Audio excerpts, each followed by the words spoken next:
নমস্কাৰ বন্ধুসকল, আশা কৰোঁ ভালে আছে। সমগ্ৰ বিশ্বৰ লগতে সমগ্ৰ ভাৰতবৰ্ষই এতিয়া লকডাউনৰ সন্মুখীন হৈ আছে। সেই মুহূৰ্ততে সমগ্ৰ ভাৰতবৰ্ষৰ ৰাইজক, সমগ্ৰ ভাৰতবৰ্ষৰ জনতাক ভাৰতবৰ্ষৰ প্ৰধানমন্ত্ৰীগৰাকীয়ে কিয় ৰাতি 9:09 বাবে দিয়া জ্বলাবলৈ কোৱা হ'ল, অৰ্থাৎ 5 এপ্ৰিলৰ কথা কৈছোঁ। আজি 5 এপ্ৰিল তাৰিখে কিয় 9 মিনিটৰ বাবে দিয়া জ্বলাবলৈ কোৱা হ'ল আৰু সকলোবোৰ লাইট কিয় বন্ধ কৰিবলৈ কোৱা হ'ল, সেই বিষয়ে যদি আপুনি জানিব বিচাৰে তেনেহ'লে আমাৰ এই ভিডিঅ'টি আপুনি সম্পূৰ্ণকৈ চাই থাকক। লগতে যদি আপুনি চেনেলটিত নতুনকৈ আহিছিল তেনেহ'লে চেনেলটি আপুনি ছাবস্ক্ৰাইব কৰি ল'ব।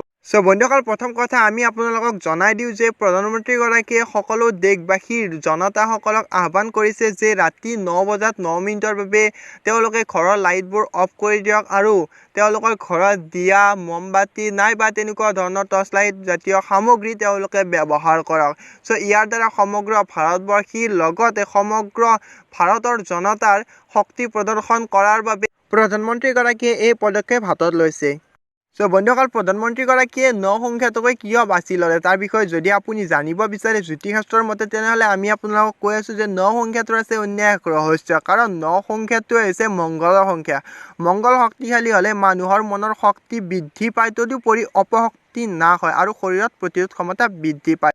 বন্ধুসকল, হয়তো এনেকুৱা ধৰণৰ কিছুমান কাৰণৰ বাবে প্ৰধানমন্ত্ৰীগৰাকীয়ে 9 সংখ্যাটো বাছি ল'লে। বন্ধুসকল, সমগ্ৰ ভাৰতবৰ্ষৰ লগতে আমাৰ অসমেও প্ৰধানমন্ত্ৰীগৰাকীৰ এই আহ্বানত প্ৰতিফলিত কৰিব বুলি আমি আশা কৰিছোঁ। লগতে আপুনি যদি এই ভিডিঅ'টো চাই আছে আপোনাৰ প্ৰিয় বন্ধুলৈ ভিডিঅ'টো শ্বেয়াৰ কৰি দিব, কাৰণ আপোনাৰ প্ৰিয় বন্ধুজনেও ৰাতি 9:09 বাবে সকলোবোৰ ঘৰৰ লাইট বন্ধ কৰি দি তেওঁ যাতে দিয়া জ্বলাব পাৰে। বন্ধুসকল, তাৰ বাবে আপুনি ভিডিঅ'টো আপোনাৰ বন্ধুলৈ শ্বেয়াৰ কৰি দিব। লগতে আমি আপোনালোকক জনাম যে সমাজৰ কিছুমান ভুৱা প্ৰচাৰৰ বিষয়ে। সমাজত কিছুমান এতিয়া এনেকুৱা ধৰণৰ ভুৱা প্ৰচাৰ চলি আছে যে দিয়া জ্বলোৱাৰ ফলত কৰোণাৰ মৃত্যু হ'ব, কাৰণ দিয়াৰ উত্তাপে কৰোণাৰ মৃত্যু হ'ব বুলি কিছুমানে এতিয়াও সমাজত ভুৱা প্ৰচাৰ চলাই আছে। আপুনি কি ভাবে আমাক তলত কমেণ্ট বক্সত জনাবলৈ নাপাহৰিব এই বিষয়ে। বন্ধুসকল, জনতা কাৰফিউৰ দিনা প্ৰধানমন্ত্ৰীগৰাকীয়ে জনাইছিল যে আপোনালোকে আবেলি পৰত ঘৰৰ পৰা ওলাই অৰ্থাৎ পদূলি মুখত আপোনালোকে হাত চাপৰি দিব নাইবা আপোনালোকৰ ঘৰৰ কিছুমান সামগ্ৰীৰে অলপ শব্দ কৰি দিব। তেনে অৱস্থাতে ৰাইজে কি ধৰণে প্ৰদৰ্শনী দেখুৱালে নিশ্চয় আপোনালোকে জানিলে, দেখিলে সেই বিষয়ে। এইবাৰ যাতে আপোনালোকে সেই ভুলটো নকৰে, প্ৰধানমন্ত্ৰীগৰাকীয়ে আপোনালোকক নিশ্চয় সকীয়াই দিছে। আমি আপোনালোকক এটা হাস্যমধুৰ সময় দেখুৱাবলৈ গৈ আছোঁ। উপভোগ কৰক সময়খিনি।